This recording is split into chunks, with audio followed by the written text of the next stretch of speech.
Òwòrẹ́ sọ pé wọ́n ti wá fi helicopter kó wọn kúrò níbẹ̀ lọ Àbújá bíbí kan mo ní kò possible helicopter ṣe fẹ́ land sínú reserve yẹn tí àwọn èèyàn onímọ̀ pé helicopter ti land sínú reserve gbà tó tún pẹ́ ta tún gbọ́ pé wọ́n ní wọ́n ti gbé wọn lọ Kútọ́nù pé àwọn ìjọba Kútọ́nù ni wọ́n sọ pé àwọn fẹ́ ṣiṣẹ́ pẹ̀lú àwọn ti bí pé kí wọ́n wá gbà wọn kéde mo ní kò bó ni wọ́n fẹ́ gbé wọn gbà tí wọ́n fi dé Kútọ́nù ṣùgbọ́n nígbà tá a wá rí the last one kódà bẹ́ẹ̀ mi gan ṣe ni mi ò kọ́kọ́ gbàgbọ́ ṣùgbọ́n nígbà tí mo rí ọ̀rọ̀ woman mo rí pé ọ̀rọ̀ yẹn ìdùnnú yẹn kì í ṣe tẹni tó wà nínú igbó the first phone call tí kò máa gbà ọmọ Nàìjíríà ẹ jẹ́ ká máa ronú ẹ jẹ́ ká máa kí ni wàá máa dùn sí nǹkan rere tí àwọn èèyàn bá ṣe tí ò dẹ̀ special and tó jó lórí wa ẹ jẹ́ ká sọ ká jẹ́ kọ́ mọ̀ pé nǹkan tó ṣe yóò dáa tó bá tún wá ṣe tó dáa ẹ jẹ́ ká máa kàn sára sí wọn àwọn tí ó lọ sínú igbó tó lọ rescue wọn yẹn àtọkùn àti sójà wọn àti civilians o àti private force o àti gbogbo just task force àbí local vigilante wọ́n ní ẹbí wọn lọ́mọ wọn níyàwó lé o kí ló dé tá a comment wọn pé wọ́n tiẹ̀ risk ayé wọn pé wọ́n lọ sí nǹkan yìí the first thing tí ẹ kọ́ máa ń san ransom ní wọn ò bá san ransom tó bá jí ọmọ tiẹ̀ náà gbé sínú gbó ó ní lọ́ta lé ẹ̀tọ́ náà láti gbà ní. bẹ́ẹ̀ni ṣé òbí kan lè wọ ọmọ ìyá kan lẹ́gbẹ̀ẹ́ ọ́fíìsì mi ó rán ọmọ pé kí ọmọ kó lọlé lọ mú nǹkan wá kó gun ọ̀kadà fóònù ọmọ ẹ̀rín ìgò kú ó di jìnnìjìnnì mi délé ní abiyamọ gidi ò ní gbọ́rọ̀ ẹ̀ kínú ẹ̀ má bàjẹ́ so tíjọba bá san ransom good for them asátìrá àwọn ọmọ yẹn gbà bẹ́ẹ̀ pẹ̀lú taari a rí pé kì í ṣe iṣu ransom nítorí pé nínú fọ́nrán tó gbé jáde tá a dẹ̀ rí wọ́n pa nínú àwọn bandit wọn níbi 9 wọ́n dẹ̀ kó 8 láàyè tá a dẹ̀ rí tí wọ́n sọ fídíò wọn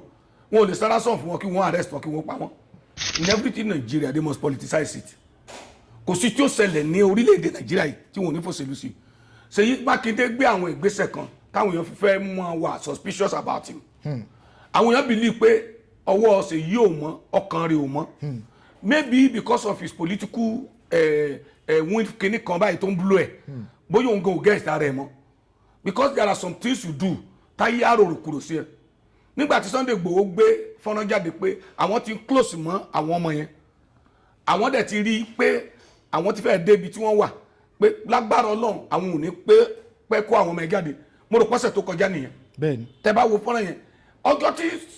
tí Sunday Igboho sọ̀rọ̀ ọjọ́ yẹn ni Seyi Makinde gbé ló náà sọ̀rọ̀ jáde tó ní gbogbo àwọn local vigilante àwọn tí kì í ṣe ìjọ tí wọ́n dá lọ sínú igbó fúnra wọn pé kí àwọn yẹn pé kí wọ́n work according to directive látọ̀dọ̀ ìjọba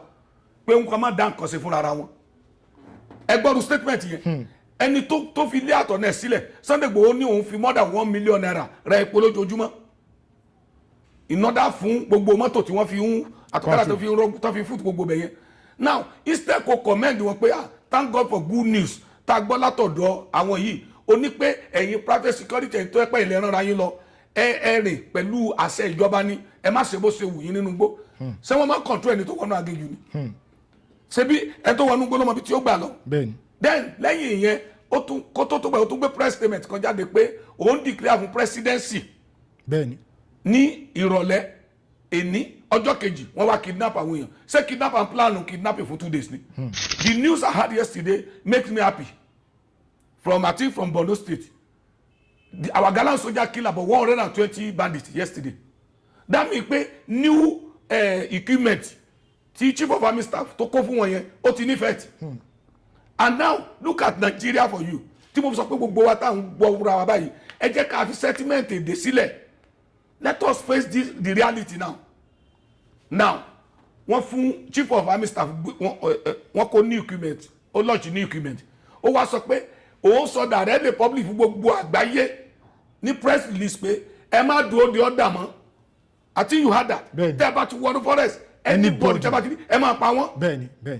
ẹ má dúró de ọ̀dà mọ́ ẹ máa pa wọ́n don't wait till you arrest them kill them. ìjọ tẹ sọ̀rọ̀ Oríyọmí Hamzat I thank God some of his close aide called me they agree with me on some parts and wọ́n dẹ̀ sọ pé irú táwọn náà ń bá a sọ tẹ́lẹ̀ nìyẹn nígbà mo sọ̀rọ̀ gbogbo pé ó sọ̀rọ̀ jùngbà yẹn mo dúpẹ́ báwọn náà dúró pé bí mo ṣe sọ yẹn òun náà take correction to it sẹ́rí ìjọba ìpínlẹ̀ Ọ̀yọ́ wọ́n ṣe àṣìṣe fún ilé Súrì tí wọ́n lọ dàwó kì í ṣe pọ́n ní Súrì kidnap àbí sọ́nà ló kidnap èèyàn ni rárá wọn ò mú fún robbery bẹ́ẹ̀ ni wọn ò mú fún kidnapping mi ò rí kéèsì kan tí wọ́n rí sí lọ́rùn torí mi ò rò pé bóyá gbẹ́jọ́ kan dé pé bóyá súrí pààyàn níbì kan àbí bóyá spray ní àwọn ẹni burúkú kan lẹ́niwẹ̀ẹ́ ṣùgbọ́n kankan wà tí mo fẹ́ kẹ́yìn èèyàn máa gbọ́ kò sí iná tó ń jó tèèfì ò ní jáde kò dẹ̀ séèfì tí ò ní múná jáde ìkankan bẹ láàárín Makinde àti Suri àti Oríyọmí Hamzat then béèyàn bá ń gbé gbòógì olóró tẹ́lẹ̀ tó bá belong to one cartel ìjọ tó bá dá tiẹ̀ ṣe ó ti dọ̀tá àwọn cartel yẹn o bí ó ṣe ṣubú ni wọ́n máa wá Seyi Makinde is not a politician honest gbogbo ẹni mo fi sọ Seyi Makinde governor Seyi Makinde is not a politician P2B is a former governor he served with the federal government he served under kí lorúkọ Goodluck Jonathan government ó ti P2B ti ju ẹni tí ó ń gbé rẹ̀ sí lẹ́fù tó wà yẹn lọ ibùgàn àwọn agbẹ́bíta lórúkọ dé díẹ̀ ó láwọn ibì kan tẹ́ pé irú ẹ̀ bá ṣẹlẹ̀ sí wa àwọn yóò pọn wa lé tó bá gbórúkọ apá wa ni I have to appreciate those people pé wọ́n ti ẹ̀ pọ́n mi lé what I expected of him is that at least wọ́n pọ́n òun lé gbà tó ń pè wọ́n release mọ́tò fóun kò tí ì débi wọ́n threaten wọ́n fẹ́ pa tó bá pé ó ti lọ ṣe nǹkan kan bì kan tẹ́lẹ̀ tí wọ́n ti kọ́ fún pé kò ní pẹ́ kú kó sọ fúnra rẹ̀ because kò síbi tálágbára ń kọrùn bọ̀ bóyá ti dájọ́ fún pé jọba yìí ló máa kú ni. Gbogbo ẹ̀yin tẹ́ ń wò mí lé gbogbo nǹkan míì tẹ́ ẹ mọ̀ nípa bí wọ́n ṣe fi àwọn ọmọ Ògbómọ̀ṣọ́ yìí sílẹ̀ gbogbo rẹ̀ ni wọ́n yàn nàná rẹ̀ nínú ìfọ̀rọ̀wérọ̀ mi lónìí gbogbo tó ṣẹlẹ̀ lórí tó ń ṣẹlẹ̀ nípínlẹ̀ Ọ̀yọ́ àti gbogbo tó ń ṣẹlẹ̀ nílẹ̀ yìí pátápátá tó yẹ ká fi sọ̀rí kọ́gbọ́n lórí ọ̀rọ̀ ààbò àti ìgbésẹ̀ wa gbogbo ẹ̀ pátápátá láyàn náà lónìí àwọn òkodoro ọ̀rọ̀ tẹ́ ẹ̀ gbọ́ rí tó dẹ̀ yẹ kẹ́ ẹ mọ̀ àṣírí kan tí mi ò sọ síta gbogbo ẹ̀ ni màá sọ ní lónìí. Orúkọ mi ni mo kí gbogbo ẹ̀yin tí ẹ ń wò mí nílé pátápátá ojú tẹ́ fi ń wò mí kò ní fọ́ títí tẹ́ fi ń gbọ́ mi kò ní di mo sì dúpẹ́ lọ gbogbo ẹ̀yin tí ẹ ń sẹ́ndì kọ́mẹ́ǹtì tẹ́ ń gbàdúrà lóríṣiríṣi tẹ́ ń kan sára sí ọpọlọ iṣẹ́ ilé yín iṣẹ́ yín ohun gbogbo kò ní bàjẹ́. Mo dúpẹ́ lọ́wọ́ Ọlọ́run kì í tiẹ̀ tó dárúkọ ara mi atọ́kùn òní nínú mi dùn jù nítorí pé tí mo béèrè tí mo fẹ́ lọ́dọ̀ Ọlọ́run fún ọjọ́ bí mi tó jẹ́ pé ọ̀la lọ́jọ́ bí mi 12 July gbogbo ẹ̀ ń ṣe mí bákanbákan tẹ́lẹ̀ tẹ́ pa àwọn olólùfẹ́ mi pé kí lẹ fẹ́ fi ṣe ẹ̀bùn ọjọ́ bí fún mi kí lẹ fẹ́ sẹ́ẹ̀dì sí mi kí lẹ yìí náà fẹ́ fi ràn mí ló pé kẹ́ fi bá mi yọ̀ ṣùgbọ́n tí àwọn ọmọ Ògbómọ̀ṣọ́ tí wọ́n fi sílẹ̀ yìí ó ti di ẹ̀bùn ńlá fún mi ẹ̀bùn tó ju ẹ̀bùn lọ ni tí mo sì yin Ọlọ́run ní gbogbo ìgbà fún nítorí tójò bá ń rọ̀ máa máa pé pòṣíṣàn wo làwọn ọmọ yẹn máa wà nígbó tóòrùn bá mú màá ní báwo làwọn yìí ṣe é ṣe kí ni wọ́n ń jẹ tí n bá jẹ́ pẹ̀lú àwọn ọmọ mi gbà mí tá à ń ṣe fàájì tá à ń jẹ tá à ń ṣeré ojú mi omi á tún bọ́ lójú mi pé níbo ni ipò wo ni àwọn ọmọ yìí àti àwọn olùkọ́ wọn wà a dúpẹ́ lọ́wọ́ Ọlọ́run pé ọba mi òkè ó ti tú wọn lẹ̀ láyọ̀ àti àlàáfíà irú rẹ̀ ò ní ṣẹlẹ̀ mọ́ Ọlọ́run ti yóò bá wa dẹ́kun àwọn jàǹdùkú yìí His Special Majesty Ààrẹ Ọba Ambassador Dr. Adeyemi Onimọ̀njẹ́ ọba àṣà àti èdè ilẹ̀ Yorùbá ọmọ bíbí ìlú Pàmẹ́sìn ní nílùú Kwara ṣùgbọ́n ìpínlẹ̀ Èkó gangan mo fi ṣe gbogbo ẹ̀. Ẹ ṣeun gan bàbá àdúpẹ́ lọ́wọ́ yín lẹ́yìn ìgbà tí fọ́nrán tó jáde ní gbogbo àná káàkiri gbogbo àgbáláyé tí wọ́n fi ń dunnú pé àwọn ọmọ tí àwọn bòròró àti àwọn bandits gẹ́gẹ́ bí wọ́n ṣe ń pè wọ́n tí wọ́n jí gbé ní ìlú Ọ̀yọ́ nílùú Ògbómọ̀ṣọ́ níbi tí ìṣẹ̀lẹ̀ yẹn ti ṣẹlẹ̀ fọ́nrán yẹn jáde ní pé wọ́n ti gbà wọ́n lẹ̀ wọ́n ti rescue wọn lánàá tó dẹ̀ káàkiri gbogbo àgbáláyé ṣùgbọ́n nígbà tí fọ́nrán yẹn jáde àtúrí àwọn fọ́nrán míì kankan tí ọ̀pọ̀lọpọ̀ àwọn èèyàn sọ ní pé àwọn òwò gangan ló gba àwọn ẹ̀wọ̀n yìí ṣé olóyè Sunday Igboho ni ṣé àwọn ọlọ́pàá ni àbí àwọn ìjọba kàn fi àwọn nǹkan wọ̀nyí àbí kẹ̀wọ́n kàn fi ń rú wa lójú ni bàbá nígbà tí ẹ rí fọ́nrán yẹn jáde kí lẹ tí ẹ lè kọ́kọ́ sọ nípa nǹkan tí ẹ bá pàdé náà. kó tó di pé final wa èyí tí wọ́n sọ pé wọ́n fi wọ́n lẹ̀ ta tó wá jó tọ́ yẹn ó jáde ọ̀pọ̀lọpọ̀ nǹkan tó ti ń jà rẹ̀ ṣùgbọ́n fẹ́ kẹ́yìn tẹ́ máa ń wò mí létẹ̀ ń gbọ́ mi kẹ́ máa gbọ́ ọ̀rọ̀ tó máa ń jáde lẹ́nu nígbà mi ẹ rí i pé mo máa ń ṣe ìwádìí ìmọ̀ ìjìnlẹ̀ kí tó sọ̀rọ̀ nínú last interview mi tẹ́nìkan comment pé wọ́n náà ti kó àwọn ọmọ ẹ̀ kúrò nínú igbó reserve ti Ọ̀yọ́ mo ní kò possible mo ní torí Sunday Igboho ó ti kọ́ọ̀bù àwọn area àbìkan bẹ̀yẹn àwọn local vigilante ti kọ́ọ̀bù area àbìkan bẹ̀yẹn àwọn sójà àti àwọn ẹlẹ́ṣọ́ ààbò àwọn náà ti kọ́ gbọ́n dẹ̀ ti rí pé àwọn ti súnmọ́ àwọn ọmọ yìí kò ṣeé kù kiri ṣe ni nítorí ẹ̀mí àwọn ọmọ yìí ẹgbà yẹn ni Sowore sọ pé wọ́n ti wá fi helicopter kó wọn kúrò níbẹ̀ lọ Àbújá àbíbí kan mo ní kò possible helicopter ṣe fẹ́ láǹdì sínú reserve yẹn tí àwọn èèyàn onímọ̀ pé helicopter ti láǹdì sínú reserve gbà tó tún pẹ́ ta tún gbọ́ pé wọ́n ní wọ́n ti gbé wọn lọ Kútọ́nù pé àwọn ìjọba Kútọ́nù ni wọ́n sọ pé àwọn fẹ́ ṣiṣẹ́ pẹ̀lú àwọn ti bí pé kí wọ́n wá gbà wọn kéde mo ní kò bó ni wọ́n fẹ́ gbé wọn gbà tí wọ́n fi dé Kútọ́nù ṣùgbọ́n nígbà tá a wá rí the last one kódà bẹ́ẹ̀ mi gan ṣe rí mi ò kọ́kọ́ gbàgbọ́ ṣùgbọ́n nígbà tí mo rí ọ̀rọ̀ ọ̀hún mo rí pé ọ̀rọ̀ yẹn ìdùnnú yẹn kì í ṣe tẹni tó wà nínú igbó the first phone call tí kò máa gbà ọmọ Nàìjíríà ẹ jẹ́ ká máa ronú ẹ jẹ́ ká máa kí ni wàá máa dùn sí nǹkan rere tí àwọn èèyàn bá ṣe tí ò dẹ̀ special àwọn tó jó lórí wa ẹ jẹ́ ká sọ ká jẹ́ kọ́ mọ̀ pé nǹkan tó ṣe yóò dáa tó bá tún wá ṣe tó dáa ẹ jẹ́ ká máa kàn sára sí wọn àwọn tí ó lọ sínú igbó tó lọ rescue wọn yẹn àtọkùn àti sójà wọn àti civilians o àti private force o àti gbogbo just task force àbí local vigilante wọ́n ní ẹbí wọn lọ́mọ wọn níyàwó léwu kí ló dé tá a comment wọn pé wọ́n tiẹ̀ risk ayé wọn pé wọ́n lọ ṣe nǹkan yìí the first thing ẹ̀kọ́ máa ń san ransom ní wọn ò bá san ransom tó bá jí ọmọ tiẹ̀ náà gbé sínú gbó ó ní lọ́ta lé ẹ̀tọ́ náà láti gbà ní. ṣé òbí kan lè wọ ọmọ ìyá kan lẹ́gbẹ̀ẹ́ ọ́fíìsì mi ó rán ọmọ pé kí ọmọ kó lọlé lọ mú nǹkan wá kó gun ọ̀kadà fóònù ọmọ ẹ̀rín ìgò kú ó di jìnnìjìnnì mi délé ní abiyamọ gidi ò ní gbọ́rọ̀ ẹ̀ kínú ẹ̀ má bàjẹ́ so tíjọba bá san ransom good for them asátìrá àwọn ọmọ yẹn gbà bẹ́ẹ̀ pẹ̀lú taari a rí pé kì í ṣe iṣu ransom nítorí pé nínú fọ́nrán tó gbé jáde tá a dẹ̀ rí wọ́n pa nínú àwọn bandit wọn níbi 9 wọ́n dẹ̀ kó 8 láàyè tá a dẹ̀ rí tí wọ́n sọ fídíò wọn ò lè san ransom fún wọn kí wọ́n arrest wọn kí wọ́n pa wọn then sẹ́rí gbogbo àwọn tó nípa nínú kinní yẹn pátápátá ó yẹ kí gbogbo wa ká máa ṣàdúrà fún ká dẹ̀ máa dúpẹ́ Sunday Igboho wọnú igbó ó ń sọ fídíò yẹn bí wọ́n ṣe súnmọ́ àwọn bandit yìí kódà ibi tí wọ́n ti kan màálù wọn tí wọ́n ti rí petrol tí wọ́n ti rí traces màálù ọ̀sán àlegun ọ̀kadà màálù ò lè lo petrol bẹ́ẹ̀ bí wọ́n ṣe súnmọ́ wọn ni wọ́n mọ̀ pé wọ́n ti súnmọ́ àwọn yìí bẹ́ẹ̀ dẹ̀ ni àwọn ẹ̀ṣọ́ aláàbò yẹn náà ni wọ́n ṣe tiwọn it was a joint effort but nǹkan kan tó ń dùn mí lọ́rọ̀ àwa Yorùbá ni pé every good things tí ìjọba bá ti ṣe because of that personal hatred tá a ní fún wọn ààyè sí nǹkan mìíràn ẹ jẹ́ ká tiẹ̀ kọ́gbọ́n ká máa appreciate pé àwọn yìí ṣe nǹkan kan tó dáa tí èèyàn bá fún ẹ ní 10 naira lónìí tó bá ń dúpẹ́ lọ́wọ́ ẹ inú rẹ̀ á máa dùn láti máa ṣe sí bẹ́ẹ̀ kéèyàn fún ẹ ní 1000 kó ní ṣé 1000 ni wọ́n fi ń jẹun ni mo ní ọ̀rẹ́ kan ó lóun fẹ́ ra data mo send 2000 kó fi ra data ó ní ṣé data 2000 lèmi ń rà ni mo ló ní 500 lèmi máa rà ó ní 500 ní 1000 lèmi ń rà bẹ̀tẹ̀ mi believe pé kì í ṣe data nìkan ló fẹ́ rà lóye kì í send 2000 sí ẹ ó dá tí ò bá tẹ lọ́rùn send owó mi ṣé màá fẹ́ ní ẹ lówó lọ́jọ́ mi bẹ̀tẹ̀ tí mo send 1000 sí tó fi àdúrà tó fi tẹ̀lé tó fi ọpẹ́ tẹ̀lé tó yẹ pé gbogbo tí ó dùn mí nínú lò náà ṣe màmá wa mo máa rí 1000 2000 lójoojúmọ́ 15 kó má fail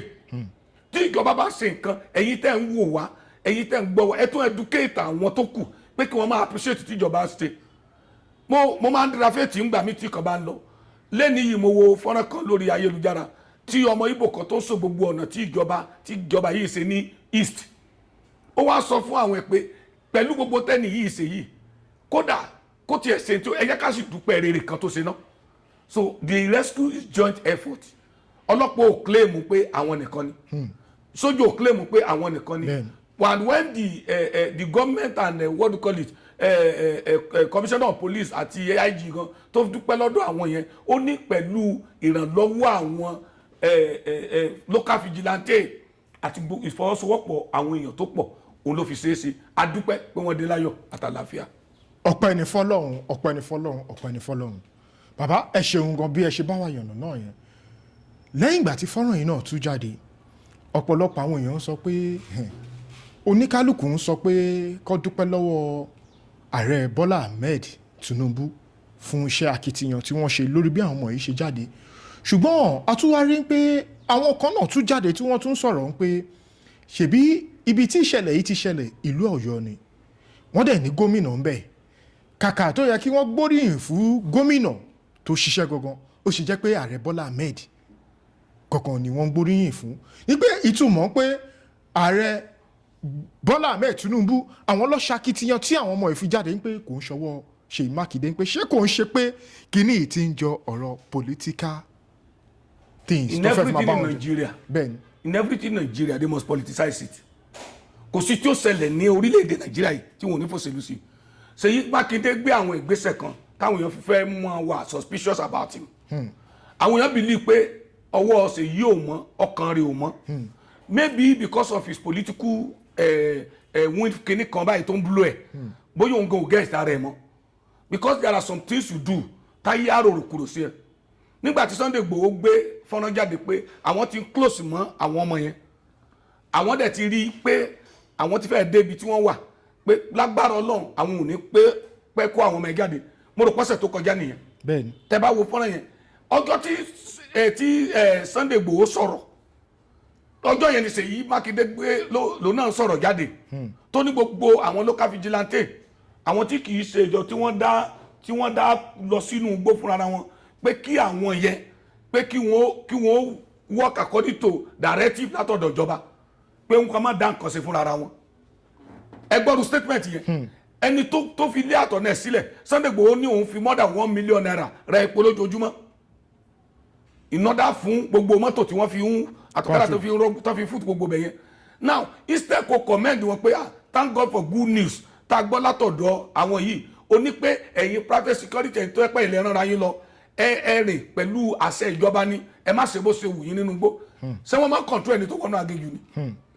ṣé bí ẹ tó wọnú igbó lọ́mọ bí tí ó gbà lọ. Then lẹ́yìn ìyẹn ó tún gbé press statement kan jáde pé òun declare fún presidency ní ìrọ̀lẹ́ èní ọjọ́ kejì wọ́n wá kidnap àwọn èèyàn ṣé kidnap and plan kidnapping for 2 days ni. Before these people are they so mean they were so professional and they have a lot of network tí wọ́n ṣe ní Ọ̀yọ́ yẹn ó lè má jẹ́ oṣù kòsù méjì náà ti ń plan rẹ̀ ó lè má jẹ́ oṣù mẹ́ta náà ti ń plan rẹ̀ you can't plan kidnapping today and carry it out tomorrow. So kí ni ó declare for presidency kí ló ní í ṣe pẹ̀lú pé kidnap ọmọ and it's just a matter of 6 hours. So gbogbo ọ̀rọ̀ tó ń jáde látọ̀dọ̀ Seyi Makinde àti àwọn ìgbésẹ̀ tó ń gbé làwọn fi believe pé kò wà committed to the rescue. But you know Ààrẹ òun ni commander in chief. If you want to command all these people to come ìjọ tí wọ́n jẹ́ ọmọ ẹgbẹ́ I repeat it ọjọ́ kejì ni àjídé bẹ̀ náà ni àjídé Ògbómọ̀ṣọ́ ló dé fẹ́ nìyẹn. Ẹ sọ fọ́nrán kan tí local government chairman oríire yẹn àbí ìyàwó ẹ̀ tẹ̀tìrì tó fi sí ìtàn family àwọn yẹn. Ẹ bá mi gbé fọ́nrán kan jáde tí statement kan jáde látọ̀dọ̀ chairman oríire local government. Àwọn ẹbí tí àwọn yẹn fi lẹ̀ at everything kí ni effort oríire local government. Yàtọ̀ fún jọ́ tí Seyi Makinde lọ bẹ̀ press release wo ni Seyi Makinde àbí press kìíní ẹ̀ tó gbé jáde lórí abducted children yìí. Ìjọ́ tí Seyi Makinde bá máa sọ̀rọ̀ is either there is a success story from the bush and he want to counter bí ìgbà pé Sunday Igboho fẹ́ gba ògo tòun. Every one of them was focused on Igboho achievement and Igboho is not doing it for money. Ta ló ń fún lówó èló ni wọ́n ti fún even they give him money he deserve it because he made an effort.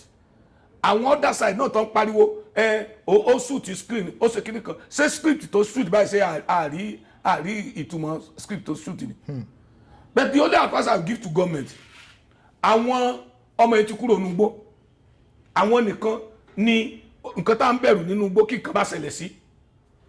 Yesterday I am not saying the soldiers and the army they should not withdraw but it's too early.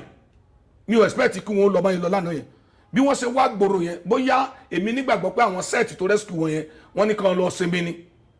bóyá láti deceive àwọn bandit yẹn pé káwọn náà lè wà confuse pé wọ́n ti lọ. I think you are getting what I'm saying atọ́kùn mo advice ìjọba mo advice ọba gbogbo ọba aláyé tó wà ní ilẹ̀ Yorùbá in general mo advice àwọn private security yẹn mo dúpẹ́ lọ́wọ́ olóyè Sunday Igboho mo kan sára sí sàdákàtà fún ẹ kó ìsìn ló yẹ kí olóyè Sunday Igboho wá gbéra dì kí gbogbo local vigilante bẹ́ẹ̀ kí wọ́n wá gbéra dì kí wọ́n gbára dì gidi ìsìn ló yẹ kí sójà army air force kí wọ́n gbára dì kí àwọn tó wà ní ìpínlẹ̀ Ọ̀yọ́ kí wọ́n wọ láti Ọ̀yọ́ side àwọn tó wà ní Ọ̀ṣun kí wọ́n wọ gbóyè láti Ọ̀ṣun àwọn tó wà ní Kwara kí wọ́n wọ láti Kwara àwọn tí wọ́n wà ní kí lórúkọ ẹ̀ Èkìtì kí wọ́n wọ láti Èkìtì this reserve ó cover almost all the states ni according to the people wọ́n ló dé ní Niger state wọ́n ló cover part of Kaduna go let everybody enter from their own state kí wọ́n kó àwọn bandits sáàrin anybody tẹ́ bá ti rí nínú aginjù ẹ ti mọ̀ pé kì í ṣe èèyàn rí wọ́n ní jakumọ̀ ní kì í bá wọn rìn di ọ̀sán ẹni abíire kì í rírù tí ọlọ́pàá bá ń pàrédì lóru torí èèyàn ní 12-1 ṣé ẹni rẹ́rìn 12-1 ni tí bá jẹ́ àwọn tá à ń ṣiṣẹ́ ìròyìn abẹ́ tó bá ṣiṣẹ́ nepa bí essential workers adẹ̀ni adìkà láti prove rẹ̀ tẹ́ bá rẹ̀ èèyàn ní forest kò sí tó fẹ́ sí mbẹ̀ àwọn tó ń dáko ń dé no thick forest táwọn yẹn wà so this time around kò sọ́mọ tá à ń bẹ̀rù mọ́nú igbó mo bẹ̀ yín ẹ̀yin aláṣẹ our president the commander in chief of army staff this time ẹ̀ kàn bàbá dì inú igbó yẹn the news I heard yesterday makes me happy from I think from Borno state our gallant soldier kill about 120 bandits yesterday that mean pé new equipment tí chief of army staff tó kó fún wọn yẹn ó ti ní effect and now look at Nigeria for you tí mo sọ pé gbogbo wa táwọn gbọ́ wúra wa báyìí ẹ jẹ́ ká fi settlement èdè sílẹ̀ let us face the reality now wọ́n fún chief of army staff wọ́n kó new equipment ó launch new equipment ó wá sọ pé òun sọ direct the public fún gbogbo àgbáyé ní press release pé ẹ má dúró de ọ̀dà mọ́ I think you heard that tẹ́ bá ti wọnú forest anybody tẹ́ bá ti ẹ máa pa wọ́n bẹ́ẹ̀ni ẹ má dúró de ọ̀dà mọ́ ẹ máa pa wọ́n don't wait till you arrest them kill them it was that time lólórí burúkú kan tó nípò tí ayé ń pọ́nlé lókè ọ̀yà tó ṣe wá gbé ẹnu ẹ̀gbọ̀ngbọ̀n pé government dialogue with bandit now ṣé bóyá kínú wọn dùn ní nọ́ọ̀tì yẹn ni pé at least end fẹ́ dé báwọn yìí bẹ́ẹ̀ni àwọn èèyàn ń pa yín lójoojúmọ́ ẹlẹ́bí yín ni wọ́n ọmọ yín ni wọ́n so Nigeria we have a lot of things to do àwọn olórí wa wọ́n ti fi ẹ̀yà ẹ̀sìn àti òṣèlú wọ́n ti fi bà tiwa jẹ́ and when we continue like that we don't appreciate good things and condemn bad things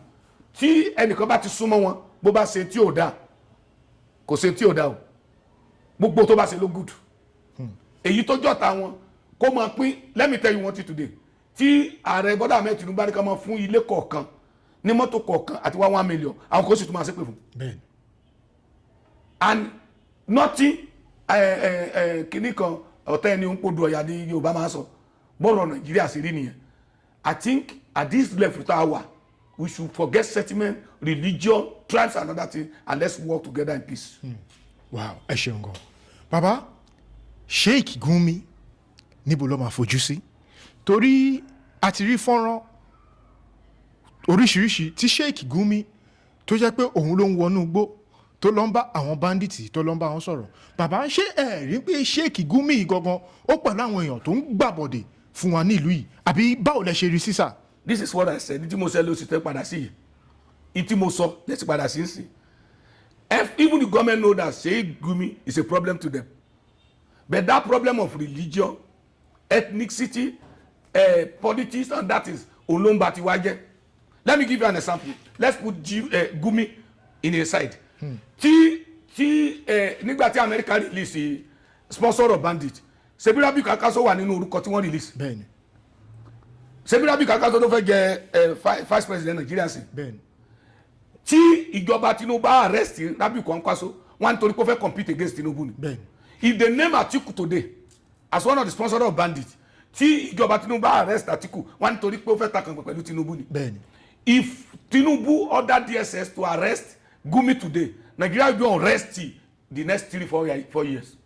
because àwọn yìí ti train ní àwọn kan tó jẹ́ pé wọ́n ti di robot wọ́n ti di irinṣẹ́ wọ́n ní ìgbàgbọ́ nínú wọn ò ní ìgbàgbọ́ nínú ẹlòmíì mọ́ ẹ wo mufti wo ẹ wo statement tó sọ́gbà yìí pé kí wọ́n máa kọ́ àwọn ọmọ ilé kó bí wọ́n ṣe lè yìnbọn kọ́ máa train wọn to be combatant kìíní kan if Makinde kí lórúkọ ẹ Ọ̀ṣun state governor tó bá dà pé kí wọ́n lọ gbé mufti Ìwó wà on rest Òṣogbo yóò ní on rest nítorí pé ó ti kó àwọn kan jọ tí àwọn yẹn tó ti di mufti ti di òrìṣà lójú wọn are you getting me?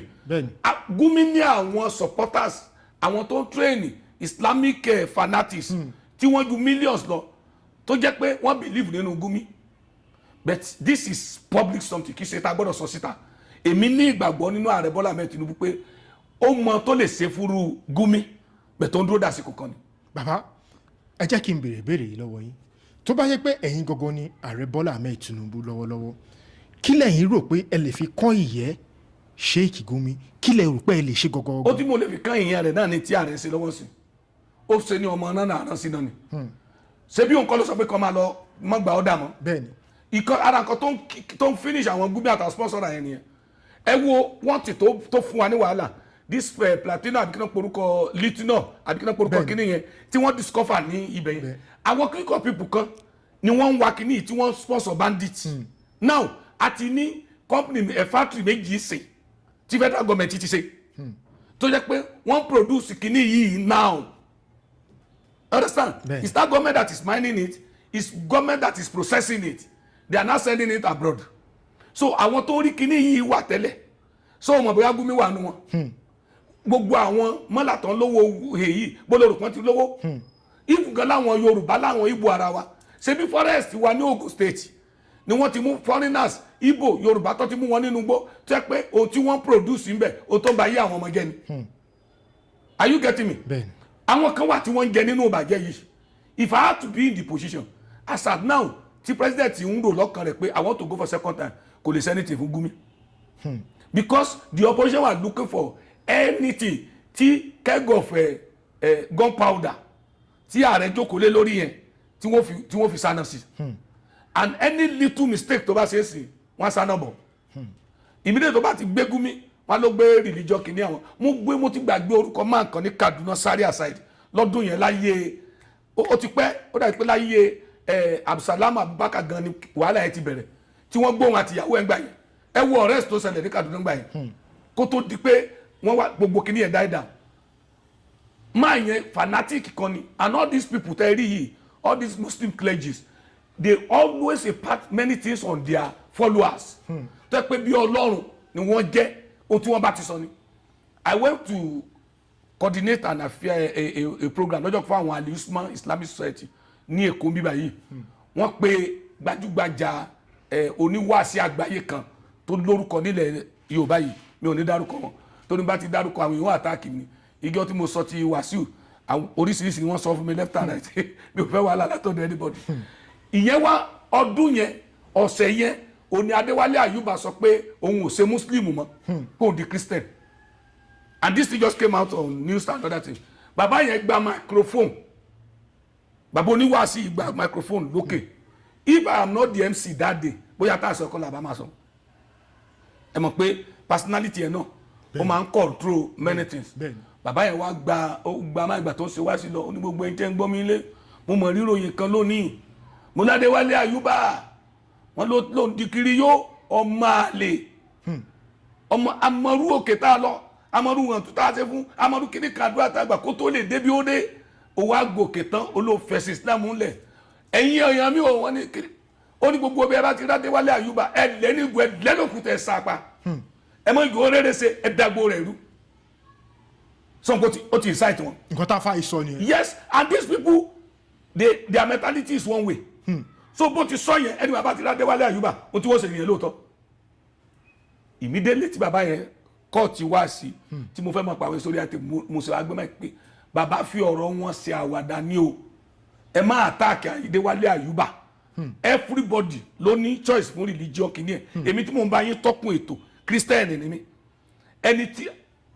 missionary Usman ẹ̀gbọ́n mi ni àbúrò bàbá àtẹ̀mí ni so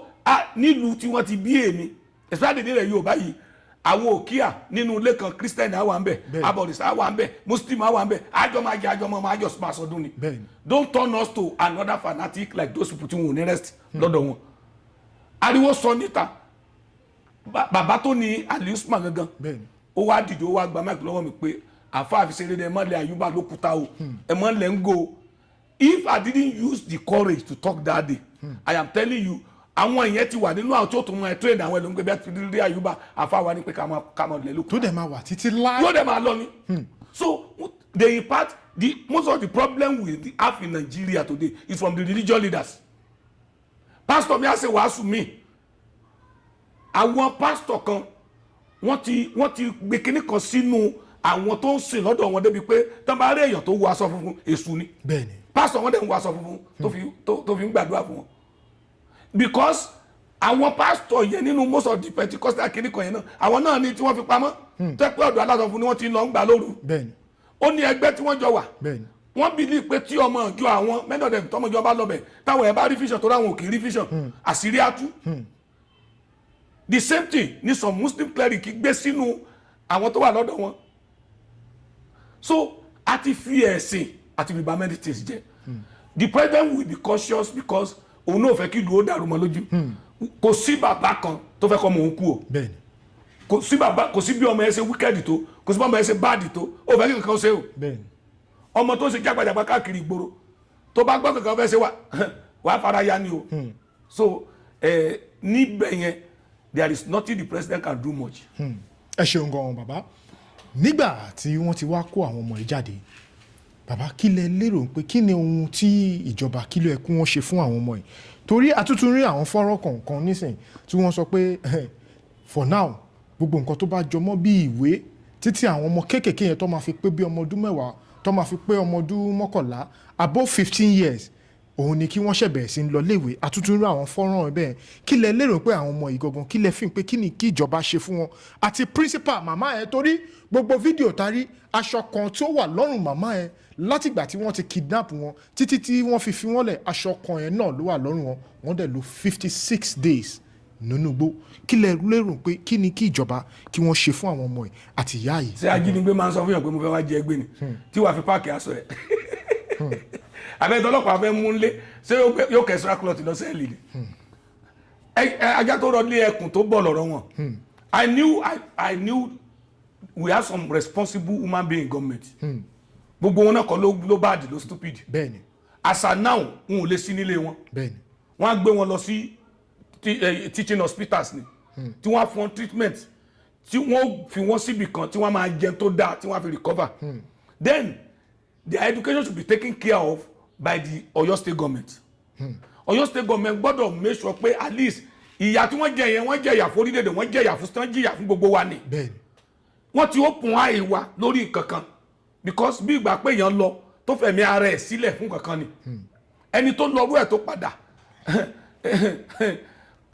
ẹnìkan sọ lọ́yọ̀ kan ogun la fi parí ẹ̀ mọ́ ní tó bá rí riot rí wa mọ̀ pé ogun ó ṣe kékeré. Àwa ta gbélé Haúsá ta witness àwọn riot lẹ́mọ̀ pé ìlú lè. Èmi ò mọ̀ pé ọ̀gẹ̀dẹ̀ dúdú ṣe é jẹ láìsè mi ò mọ̀ pé ẹ máa ń jẹ iṣu láìjẹ́ kó ṣe é tó dẹ̀ ń dùn lẹ́nu wa táwọn mú mi sí. You see there are a lot of things tó ẹ pé tí èèyàn bá rí wàhálà tán á mọ̀ pé wàhálà le so èmi ò advice ìjọba wọn ò lè da àwọn ọmọ yẹn lẹ̀ bẹ́ẹ̀ yẹn because even the family wọn ti wà devastated tẹ́lẹ̀ so the only thing kódà I will advise them all of the family must be empowered kí wọ́n empower àwọn káwọn náà lè dúró fúnra ara wọn then àwọn ọmọ yìí kan ti ọmọ ìjọba àti school at everything kíjọba ó take care kìíní yẹn to certain level torí ta bá ní pé to university level bíjọba mi débẹ̀ ṣe pé Seyi Makinde ò ní pẹ́ kúrò bíjọba mi bá débẹ̀ wọ́n á sọ pé Seyi ló sọ yẹn then you can't tell Tinubu to do it torí wọ́n ti ń gbé èèyàn ní ilẹ̀ Haúsá kì í ṣe ní north center north kìíní kan north west ó ti ń gbé èèyàn bẹ́ẹ̀ sí it's more than 15 years. Kò sí nǹkan tó ṣe fáwọn ọmọ tó jí gbé àwọn ọmọ tó fi sílẹ̀ if you do anything special for these people yóò di political wàhálà wọn ni torí pé ó jẹ́ ìlú ẹ̀ ni even the concentration tó gbé lórí àwọn èèyàn kan ti ń sọ̀rọ̀ pé torí pé ó jẹ́lẹ̀ Yorùbá ni pé àwọn wo ni wọ́n rí gbà padà ìsílẹ̀ bẹ́ẹ̀ yẹn rí but they spend days I understand so ó ní limit to the extent tíjọba lè ṣe náà kọ́tọ́ lè ṣe ni pé medically kí wọ́n rí pé wọ́n wọ̀ all right 2 they should take care of their feeding and every other thing for some period. And at least kí wọ́n arrange empowerment for the family of those children at least their parents ìyá àti bàbá kan ní nǹkan gidi kan tí wọ́n lè máa ṣe láti take care ọmọ yẹn because one trauma táwọn ọmọ yẹn tí wọ́n rí inú wọn dùn kan free wọn ni ohun tó wà lẹ́mìí wọ́n sì pọ̀ o torí ìsúná ìsì kan dúnbú èèyàn níwájú èèyàn o irú èmi sì mi ò lè padìyẹ I'm not joking ò lè dúnbú adìyẹ níwájú mi ò lè gba abẹ́rẹ́ sí vein mi ò dẹ̀ lè máa wò yẹn kán máa fún yàn lábẹ́rẹ́ ní vein ọmọ mi kan strong wọ́n fẹ́ fún ní abẹ́ kan gbẹ ìjẹ́ kan fi yẹ̀wò mo sá kúrò ń bẹ̀ ni so kírú mi wá rí níbi tí níbi tó ti slaughter èèyàn. I remember one riot ní Kano, Rea Bonki riot. Mo rí òkú àwọn èèyàn, èmi gan sick fúnra mi. So irú àwọn yẹn, their age is too small láti rí pọ́n slaughter èèyàn níwájú wọn, trauma yẹn wà ń bẹ̀. So they need proper treatment and they need proper care. Wow. I think that is what the government should do now. Ẹ ṣeun gan. Bàbá, nínú àwọn tí wọ́n tún jí gbé yìí náà, nínú àwọn tó jẹ́ bí olùkọ́ tí wọ́n pa gẹ́gẹ́ bí ẹ ṣe sọ tó slaughter yìí, tí orúkọ ẹni náà jẹ́ Michael Oyedokun, a rí pé àwọn fámìlì wọn wọ́n ti fi àtẹ̀jíṣẹ́ kan gẹ́gẹ́ bí bẹ́rẹ̀ àwọn ṣe máa lọ, wọ́n ti tẹ̀ síta abapàdé lórí social media náà ni. Nínú nǹkan tó jẹ́ ohun tó bà mí nínú jẹ́ pé bí gbogbo àwọn èèyàn ṣe ń dunnú lọ́tún lósì, àwọn wà nínú ìbànújẹ́ torí pé ẹni tó jẹ́ bí ẹ̀gbọ́n fáwọn Michael Oyedokun yìí, wọ́n ní gbogbo ilé àwọn ń ké torí pé bó ṣe lọ kò lórí ọ̀fẹ́ láti padà wá mọ́. Bàbá, irú ẹbí tá wá ń sọ yìí àti ìdílé tí wọ́n fi sílẹ̀, ti ìdílé Michael Oyedokun yìí, ǹjẹ́ ṣe lérò pé ó yẹ kí ìjọba yàtọ̀ sí nǹkan tí wọ́n fẹ́ ṣe fún àwọn tí wọ́n jí gbé torí pé àwọn ò lórí ọ̀fẹ́ láti padà wá mọ́, ǹjẹ́ ṣó yẹ kí irú àwọn ẹni yìí gangan ṣó yẹ kí wọ́n ní ohun kan tó jẹ́ ohun pàtó? There has to be special treatment. Ibi tí mo fẹ́ lọ nìyẹn. Tí wọ́n gbọ́dọ̀ get special treatment. It's not only kí lorúkọ ẹ̀, Ọ̀yọ́ state government nìkan kọ́ ni tiẹ̀. That local government gbọ́dọ̀ ní nǹkan kan ní pàtó tó máa ṣe fún family yẹn. And if possible, it's not even possible, the wife, that is the deceased wife, and the family must be placed on certain salary for life. Then the burial supposed to be state burial. Burial yẹn state ló yẹ kó ṣe, ìjọba ló máa ṣe burial fún. Then àwọn kankan wà kì í ṣe pé bóyá à ń fún ní 10 naira 20 naira, owó tó owó ló yẹ kán gbé fún ìdílé ẹ̀ pé ìyá gbà, so that àwọn ọmọ tó fi sílẹ̀, and those children supposed to be placed on scholarship for life. Ọmọ tó bá fi sílẹ̀ was supposed to be on scholarship for life. He is supposed to be in the Oyo state white paper, and the local government chairman must be called to order pé responsibility ẹ̀ làwọn family yìí látòní lọ. There are some things tí local government gbọ́dọ̀ máa ṣe. There are some things tó yẹ pé council àdúgbò gbọ́dọ̀ máa ṣe. There are some things tó yẹ pé house of rep member, state house of rep member yẹ kó máa ṣe. There are some things tí senator gbọ́dọ̀ máa ṣe tó jẹ́ pé kíní ìwọ̀n kì í ṣe adẹ̀ neglect yẹn. Tí èèyàn bá bí ìbẹ̀ta ní local government, iṣẹ́ local government chairman ni láti lọ hospital láti clear bill yẹn àti take ọmọ yẹn to certain level. But they won't do it. And the populace, the people don't know that it is their responsibility. Ǹjẹ́ o mọ̀ pé aráàlú mi ò tiẹ̀ mọ̀ pé ó ní nǹkan tó yẹ kí kánsẹ́lọ̀ àdúgbò máa ṣe fún un. Wọn ò mọ̀ pé tọkàn wà tíjọba fún kánsẹ́lọ̀ pé kó ṣe fún wọn. Wọn ò mọ̀ pé tọkàn wà tó yẹ kí local government chairman ṣe fún wọn. So ti Oyedokun yìí is now a state wahala, because kò sí ti bí ẹni tí tó kú naturally kan láì jẹ́ pé irú kú yìí, it's not very easy fún ìyàwó àtọkọ láti bọ́ ọmọ àti ilé tọ́pẹ́ pé wàá kó ẹnìkan. So ìyàwó ẹ̀ ó ti di property ìjọba, òkú yẹn Ọ̀yọ́ state ló yẹ kó ṣe. And it's not pé mo kàn rán èèyàn lọ, kì í sọ̀rọ̀ ẹnu lásán. The day the governor want to go there on the burial, even if he's sending a commissioner or anybody, 1% owó yẹn tí gbogbo ayé á rí pé this is 50 million 100 million from Ọ̀yọ́ state government to help this family. Because number promise I will be paying you every month, yóò máa lọ secretariat kò ní rówó gbà. Bọ́nà fi sípèrò kò ní rówó yẹn. Bàbá ní pé wọ́n fẹnu sọ, Nàìjíríà dájú débi pé ẹni tó yẹ kó kó owó yẹn fún woman yẹn ó lè sọ di personal money tiẹ̀. Nàìjíríà ò kó fi tiẹ̀ ní kó fi gé èèyàn láyé kó fi gbé rẹ̀ sókè. So ó ti di àkànṣe iṣẹ́ fún ìjọba. Burial and everything supposed to be Ọ̀yọ́ state responsibility. Ẹ ṣeun gan-an bàbá, lórí ọ̀rọ̀ Ọ̀yọ́ yìí náà la ṣe wà torí oríṣiríṣi ló ń ṣẹlẹ̀ nílùú Ọ̀yọ́, kọ́lọ́run bá kó bá a dá sí ìlú Ọ̀yọ́ àti ìlú Nàìjíríà pátápátá. Bàbá, lẹ́yìn ìgbà tí wọ́n fọ́ ilé Súrì, a rí pé Súrì náà jáde, wọ́n sọ oríṣiríṣi ọ̀rọ̀, ṣùgbọ́n nínú àwọn ọ̀rọ̀ tí Súrì sọ, Súrì ní gbogbo nǹkan tó bá jẹ́ pé wọ́n sọ pé wọ́n bá nílé àwọn tó fi torí ẹ̀ tó fi fọ́ ilé yẹn, bàbá kò sí nǹkan tó jọ bẹ́ẹ̀. Kódà níbi tí wọ́n ti ń sọ̀rọ̀ yìí, wọ́n ké torí ẹni tó bá wo fọ́nrán yẹn, ọ̀pọ̀lọpọ̀ àwọn èèyàn sọ pé arákùnrin yìí pẹ̀lú kọ́mẹ̀ntì tí mo kà, arákùnrin òun ṣò ní jàgídíjàgan, èmi ò mọ Súrì rí, mi bá wọn pàdé rí o, kọ́mẹ̀ntì tí mo bá pàdé ló jẹ́ kí n máa sọ bẹ́ẹ̀. Bọ́ bàbá, lẹ́yìn ìgbà tí mo tún tẹ̀síwájú tí mo tún wú àwọn ọ̀pọ̀lọpọ̀ àwọn nǹkan tí ọ̀pọ̀lọpọ̀ àwọn èèyàn sọ, wọ́n tún sọ pé ní pé gbogbo nǹkan tó ń ṣẹlẹ̀ nílùú Ọ̀yọ́ a sì ń dúró pé lórí pé political thing ni ní pé kò yẹ kí ìjọba ìlú Ọ̀yọ́ kò yẹ kó da ilé Súrì kò yẹ kó dáwó. Bàbá ṣé bọ́ ṣe dáwó yẹn ṣé ohun tó da ni àbí kẹ̀ nǹkan míì wà tí ẹ pé wọn ti bá gbogbo ayé sọ tó yẹ pé wọ́n kàn ṣe ń gbá géèmù fúnra wọn ká lò bẹ́ẹ̀. ìjọ tẹ sọ̀rọ̀ Oríyọmí Hamzat. Bẹ́ẹ̀ni. I thank God some of his close aide called me. They agree with me on some parts. And wọ́n dẹ̀ sọ pé irú táwọn náà ń bá a sọ tẹ́lẹ̀ nìyẹn. Nígbà mo sọ̀rọ̀ gbogbo pé ó sọ̀rọ̀ jùngbà yẹn mo dúpẹ́ pàwọn náà dúró pé bí mo ṣe sọ yẹn òun náà take correction to it. Sẹ́rí ìjọba ìpínlẹ̀ Ọ̀yọ́ wọ́n ṣe àṣìṣe fún ilé Súrì tí wọ́n lọ dàwó. Kì í ṣe pọ́n ní Súrì kidnap àbí sọ́nà ló kidnap èèyàn ni. Rárá. Wọn ò mú fún robbery. Bẹ́ẹ̀ni. Wọn ò mú fún kidnapping. Mi ò rí kéèsì kan tí wọ́n rí sí lọ́rùn torí mi ò rò pé bóyá gbẹ́jọ́ kan dé pé bóyá Súrì pààyàn níbì kan àbí bóyá train àwọn ẹni burúkú kan lẹ́niwẹ̀ẹ́ ṣùgbọ́n kankan wà tí mo fẹ́ kẹ́yìn èèyàn máa gbọ́ kò sí iná tó ń jó tèéfín ò ní jáde kò dẹ̀ séèfín tí ò ní múná jáde. Ìkankan ń bẹ láàárín Makinde àti Súrì àti Oríyọmí Hamzat. Then béèyàn bá ń gbé gbòógì olóró tẹ́lẹ̀ tó bá belong to one cartel ìjọ tó bá dá tiẹ̀ ṣe ó ti dọ̀tá àwọn cartel yẹn o bí ó ṣe ṣubú ni wọ́n máa wá. Seyi Makinde is not a politician. Honest gbogbo ẹni mo fi sọ. Seyi Makinde. Governor Seyi Makinde is not a politician. A good politician will not do that. I'm telling you honestly. Wọ́n kọ́ lé Súrì padà fún. Ó lè má jẹ́ public nọ́dà ìdí wọ́n fi ṣe ni. Ẹ kàn rí pé ilé dìde padà ni. Wọ́n á kọ́ lé ẹ̀ fún. Because Súrì bá ní good backing tó ní good legal something á win ní Ọ̀yọ́ state government. Torí mi ò rí ìdí kan tí wọ́n fi lè wọlé ẹ̀. Gbà tí wọ́n débẹ̀ wọn ò borí èèyàn bẹ̀ o. Àbí wọ́n dáwọn èèyàn tó kó pamọ́ sínú ilé tán ní ó kidnap síbẹ̀. Àbí wọ́n kó páàtì èèyàn jáde. Súrì fúnra rẹ̀ ó mọ̀ pé òun ti bá Makinde jẹ òun bá mu. Ó ti mọ̀ pé àwọn onímùlẹ̀ kan láàrin ara wọn.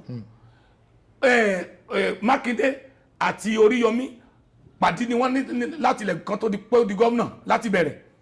Àwọn náà mọ tó wà láàrin àwọn méjèèjì. Èmi ò rí Súrì rí. Makinde tèmi bá rí ọ̀nà press work ni kì í ṣe pé pẹ̀lú ẹjọ́ jókòó máa rojọ́. I knew Oríyọmí because he is a broadcaster like me. He's not my friend, he's not my enemy. But tèmi tó àti sọ ni pé tí ò bá nídìí ẹ̀ṣẹ̀ kì í dá dédé ẹ̀ṣẹ̀. Àṣírí kan bẹ láàrin àwọn mẹ́tẹ̀ẹ̀ta tí wọn ò tí ì sọ fáyé. Anybody tó bá jẹ́ ọmọ ọ̀tá tó jẹ́ irinṣẹ́ olóṣèlú àárín yóò ní dá lọ títí láì. Àárín yóò sì dàrú torí wọ́n ṣe àṣírí pamọ́ síra wọn lọ́wọ́ wọn ò dẹ̀ fẹ́ kàṣírí yẹn ó tú. Immediately tí Súrì ti bẹ̀rẹ̀ sí ní di second in command and pàdípàdé Oríyọmí tẹ́gbọ́n bí tẹ́ bá ti lóríyọmí yóò gọ́ ọmọ mọ́lẹ́gbẹ́ ni tí Oríyọmí dẹ̀ jẹ́ kí lorúkọ ẹ̀ ọ̀tá fún Seyi Makinde because according to ti Seyi Makinde mi rò pé Seyi Makinde rò ní pé Oríyọmí kọ́ ló yẹ kó dìde láì jẹ́ pé kì í ṣe true òun ló máa fi dìde pé Oríyọmí bá tẹ̀ lóun fẹ́ ṣe gómìnà ó gbọ́dọ̀ jẹ́ true tòun ni kì í ṣe kó dá dúró bí fúnra rẹ̀ kó wá sọ pé òun wà ní the same level àbí pé òun ju òun lọ because Oríyọmí is claiming pé òun popular ju Makinde lọ for today òun dẹ̀ rẹ́sẹ̀ rinlẹ̀ ju Makinde lọ and there is no politician tó fẹ́ kí lorúkọ ẹ̀ competition láàrin ara wọn many politician fẹ́ kẹ́lómi ó dìde lọ́dọ̀ àwọn àwẹ̀ tó ló kàn bá wà family yín kò fẹ́ kẹ́nìbọ̀dì onílárí mọ́ o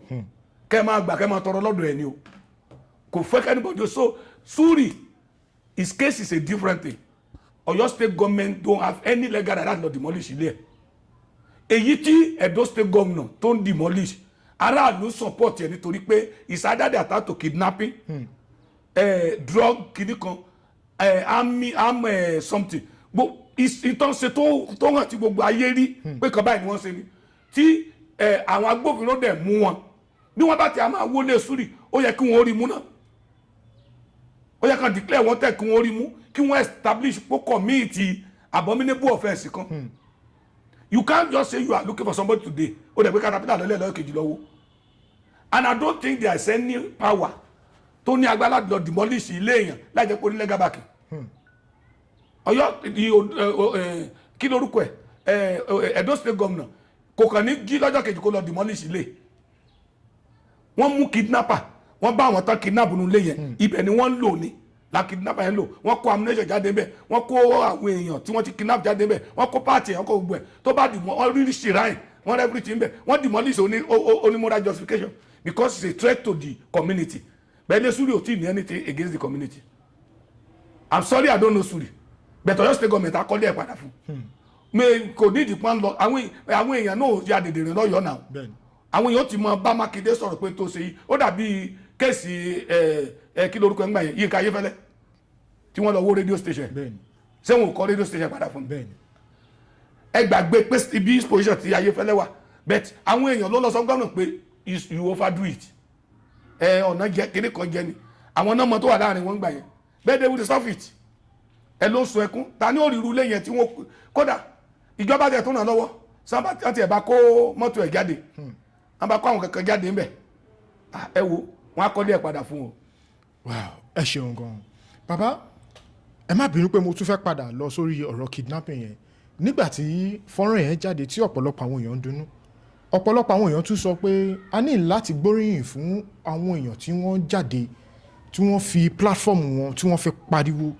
pé kí ìjọba kí wọ́n gbégbèsè báyìí kí wọ́n gbégbèsè àkọ́kọ́ ń bẹ̀ àrígbẹ́ nígbà tí World Cup yìí máa bẹ̀rẹ̀ àrí jákẹ́ẹ̀tì tí Davido wọ̀ nígbà tó lọ perform ní Amẹ́ríkà tó kọ gbogbo orúkọ àwọn ọmọ tí wọ́n jí gbé yìí tí wọ́n kọ tí wọ́n fi sára jákẹ́ẹ̀tì tó wọ̀ àkọ́kọ́ ń bẹ̀ àrí níbi tí Very Dark Man tó ti ṣe protest ní Ìbàdàn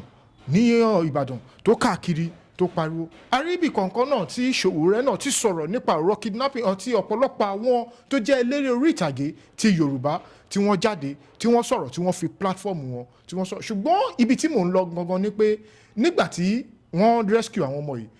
àwọn èèyàn ń pariwo ní pé kò yẹ kí Very Dark Man kó máa gbóríyìn fúnra ẹ̀ torí Very Dark Man jáde ó ní pé ìgbà tí òun jáde tóun ṣe protest ní ìlú Ọ̀yọ́ wọ́n dẹ̀ fi yí àwọn ní pé àwọn máa gbé ìgbésẹ̀ ní pé protest àwọn pẹ̀lú nǹkan kí Dark Man tó jáde bẹ́ẹ̀ni oníjọba ti gbé ìgbésẹ̀ let me tell you one thing ẹ máa ṣe mistake kan sẹ́rí every woman being náà tẹ̀sán yìí they want every available opportunity láti gbéra wọn ga they politicize everything protest yàtọ̀ fún àwọn teachers yẹn wọ́n ṣe justifiably because school ni wọ́n attack àwọn teachers tí wọ́n wà effective ó wọ̀ okay irú yìí tí Very Dark Man ṣe bí kí lorúkọ ẹ̀ Tinubu must go ló ń pariwo tẹ́lẹ̀ ẹ understand he came to Ọ̀yọ́ nígbà tó rí pé drum yẹn fẹ́ máa change ló sọ pé ẹ má sọ Tinubu must go mọ́ bandit must go bring sẹ́rí àwọn protest kan wà tí ò necessary from certain people irú tí Sowore ò ní meaning because he will not even do it reasonably honestly he do things sometimes out of point but ṣebí ìjọ kejì tó ti kidnap àwọn ọmọ yẹn làwọn sójà àti law enforcement agent tí gbogbo wọn ti wọnú igbó ẹ lè sọ pé torí ẹnìkan náà fi wọ igbó náà ìjọba mo sọ kíní kan lẹ́ẹ̀kan kò sí ẹ̀dá tí ó gbà kọ́ máa sọnù náà kò sí ẹni tó jó lórí ìlú either bad or kíní kan tí ó gbà kí aburú máa ṣẹlẹ̀ nílùú òun kò sí ẹni tó sọ pé ní ọdún máa ṣe kọ́ àwọn ọmọ yẹn wọ igbó náà so protest has nothing to do with it it's only it reminds them jeer them láti jẹ́ kọ́ mọ̀ pé kíní yóò dùn mára lù ẹ get me the one the teacher does is okay irú ìtí àwọn bóyá àwọn artist kan tẹ̀ náà gbé jáde tó ń ṣe ó wà okay but if it's not politicized it's a good protest but tí ó bá yẹ pé lórí belongs ti party yìí àbí níwò òdùn sẹ́ńtì kìíní yìí ṣẹlẹ̀ sí òun ni wọ́n fi ṣe protest yẹn you imagine what Seyi Makinde said pé president ò pé ta ló yẹ kó pé president you see all these northern governors sometimes àwa Yorùbá máa ń rò pé agbọ́n ni if anything happen in their place they will run to the fila láti brief presidency pé ìtọ́sẹ̀ tó ṣẹlẹ̀ ní and they will be assisted immediately now ọmọ mi sọ pé orí ń fọ̀hún àbọ̀mọṣẹ́ mi sọ pé ó rẹ̀ ó wá lé mi ò pé kí ló ń ṣe o sọ́kọ́ ló máa bá mi pé kankan ṣe o the president is the father of the nation ìwọ gọ́vnà ọmọ ló jẹ́ síwọ́ ló máa lọ bá pé olórí ọ̀rọ̀ àwọn ọmọ mi ẹ dákun ààrẹ ràn mí lọ́wọ́ ṣé president Ọ̀yọ́ ni Tinubu ni tí ó fi jẹ́ pé tí Makinde ní òpè pé Makinde ń gbọ́ wọn náà jí ọmọ gbé lọ́dọ̀ ẹ̀ even tí ò bá jẹ́ pé ẹni tó ní àánú èèyàn is the responsibility of the government because òun náà ń gba security for titi ẹ̀ is the commander in chief of his area gbogbo àlẹ́ tó ṣe Kogi state governor so dúró de president kò tó mọ rescue àwọn èèyàn ni I saw something tí local government chairman tó tẹ̀lé àwọn law enforcement agent wọn ní gbó tí wọ́n lọ rescue àwọn kidnappers àwọn tí wọ́n kidnap wọ́n mọ̀ ní wọn kó jáde so activeness àwọn èèyàn ó yàtọ̀ I'm not against protest but ìjọba ti gbé gbèsè ti wọn before anybody even start any protest ìjọba ò ní máa wò kó bàjẹ́ aṣáàdúpẹ́ ìwọ́n pé wọ́n ti jáde. ẹ ṣeun gan bàbá ẹ ṣe bàbá nínú ọ̀sẹ̀ tó kọjá yìí náà la tún rí fọ́nrán kan níbi tí Peter Obi tí wọ́n tún jáde ní pé ìjọba wa Tinubu wọ́n ní wọ́n ń frustrate àwọn ní pé kódà pẹ̀lú bó ṣe ń bá lọ yìí àwọn lè má wà láyé kó tó dìgbà tẹ́ máa ṣe ìdìbò tó ń bọ̀ lọ́nà ní year 2027 ní pé gbogbo ọ̀nà tí wọ́n rí wọ́n gbogbo agbára tí wọ́n lò ń lò lórí àwọn bàbá ṣé ẹ gbàgbọ́ pẹ̀lú nǹkan tí wọ́n ń sọ yìí. ẹ̀yin tẹ́ ń bí mi ẹ sọ nǹkan kan tíjọba ṣe fún tó fi frustrate ẹ̀yin atọ́kùnrin ẹ sọ pé nǹkan báyìí ò ní wọ́n ṣe fún now airport tó pariwo airport tó sọ̀rọ̀ ẹ̀ airport tó ní wọ́n ti ṣe kan fún wọn ṣe kílẹ̀ kan fún ní airport wọ́n ti gbé CCTV footage ẹ̀ jáde pé bẹ́ẹ̀ bá dé àwa náà sá lọ airport bá tiẹ̀ lọ lóyìnbó à ń lọ airport àwọn become bẹ́ẹ̀ ní airport pé you will drop somebody and you move. Exactly. Then even if you are not moving it's not even only the airport àwọn bìkan wà ní banks níbi kan tẹ́ pé tó bá park mọ́tò ò lè kúrò nínú mọ́tò yẹn ẹnìkan gbọ́dọ̀ wà nínú mọ́tò standby. Now wọ́n gbé ẹ wá kì í ṣe convoy ló gbé wá bẹ́ẹ̀ ẹ understand convoy kan ló gbé Peter Obi wá òun àti ọlọ́pàá kan tó wà ní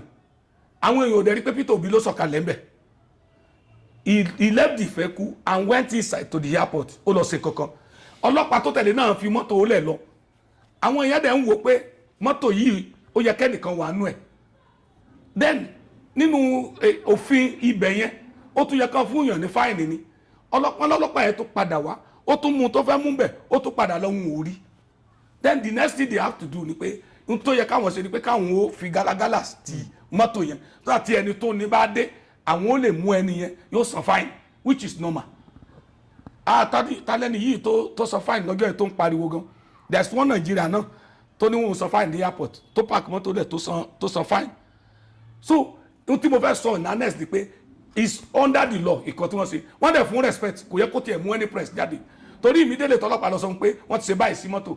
he called the airport authority pé mọ́tò tèmi ni o and they ordered the vehicle to be released without doing anything wọ́n say anything wọ́n ò ṣe wọn kọ́ fún wọ́n must come and pay they are frustrating you ká ní pé ó débẹ̀ wọ́n attack àbígbà tó pé airport ẹ understand wọn ò release mọ́tò yẹn kò rí mọ́tò yẹn gbé kúrò ńbẹ̀ ó ní láti fi káàbù àbí kankan kúrò ní airport yẹn good ania wọn ò respect personality ẹ let me tell you one thing Peter Obi is a former governor he served with the federal government he served under kí lorúkọ ẹ Goodluck Jonathan government ó ti Peter Obi ti ju ẹni tí ó ń gbé rẹ̀ sí level tó wà yẹn lọ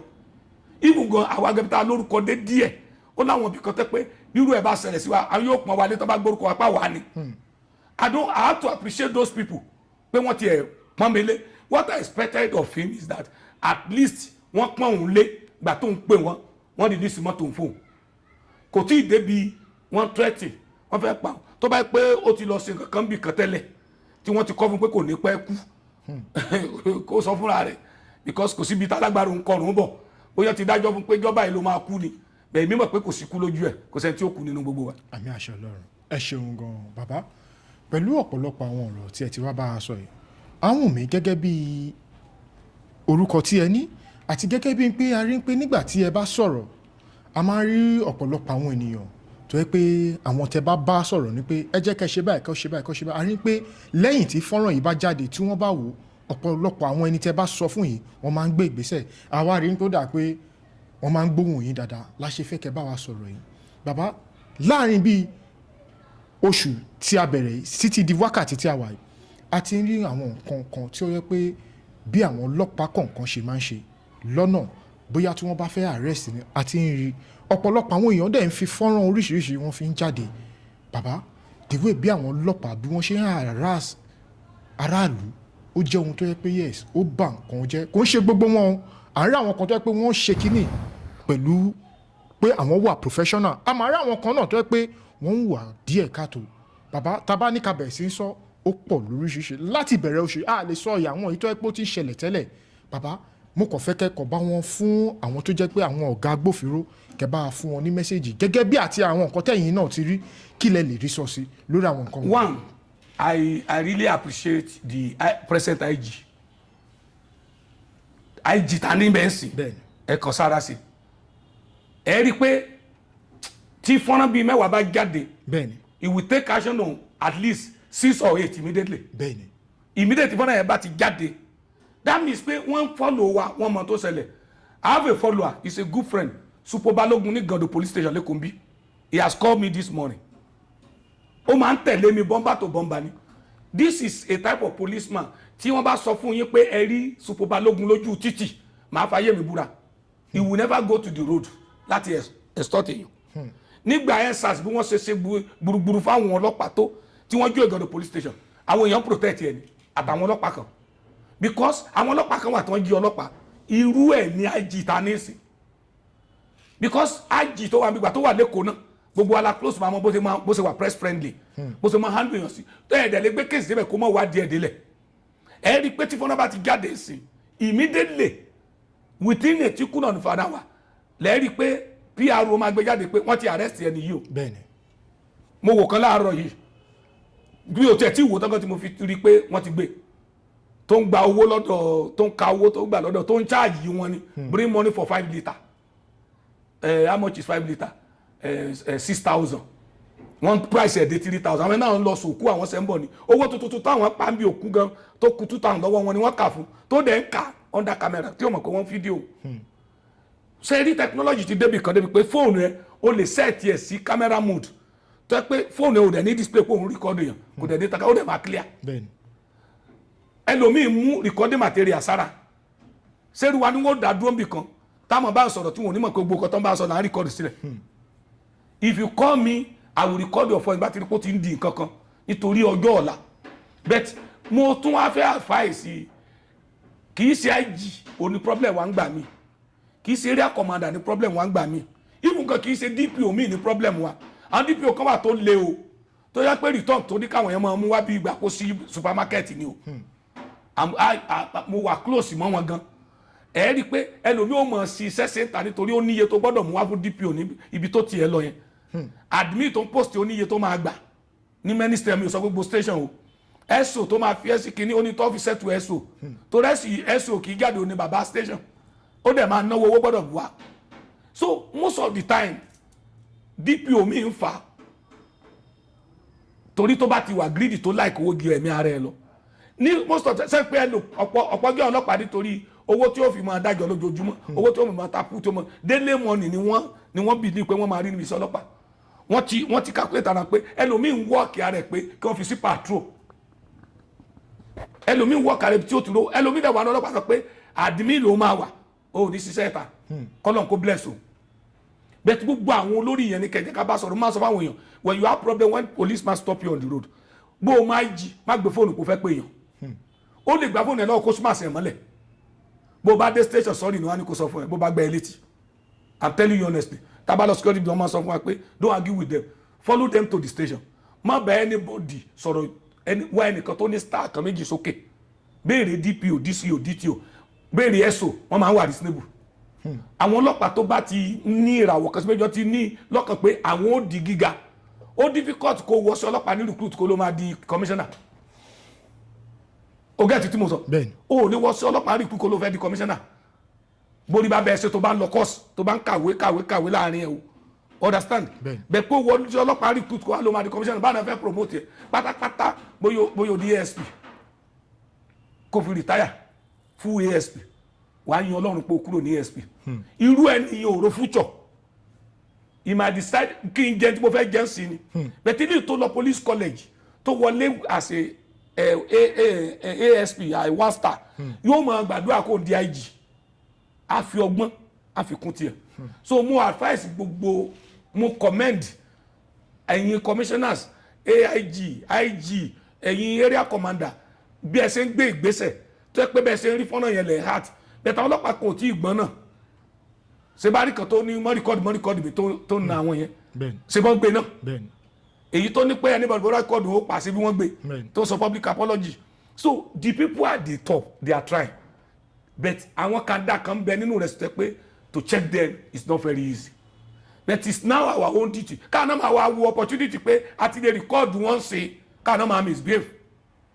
ṣe bí ṣètò ọlọ́pàá lẹ́sọ̀ ni sẹ́ẹ̀rì ti bọ́ọ̀ tó yọ bẹ́ẹ̀tì tó ń na àwọn lady police kan ní ìjẹta ó ń ná wọn bí ẹni na bèbí ni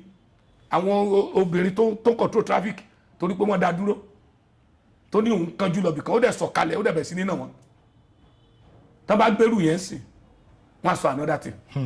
àti abuse social media gan débi pé àwọn kan tí yóò yẹ ká sọ tí yóò yẹ ká sí gan máa ṣe but I believe with the way the IG is doing it this thing will be reduced. Wow, ẹ ṣeun gan bàbá gẹ́gẹ́ bí nǹkan tẹ́ sọ pé àti abuse social media àwọn nǹkan tó yẹ ká sọ òun là ń sọ ń bẹ̀ bàbá ṣe wá lérò pé DJ Chicken gẹ́gẹ́ bí nǹkan tó sọ sí Seyi Tinubu tó sọ fún pé tí President Bola Ahmed bá wọlé ní 2027 as Nigerian president ní pé òun á pa Seyi Tinubu bàbá gẹ́gẹ́ bẹ́ẹ̀ ṣe sọ pé àti abuse ẹ̀ ọ̀rọ̀ tó sọ yìí ṣé cruise lẹ máa kà sí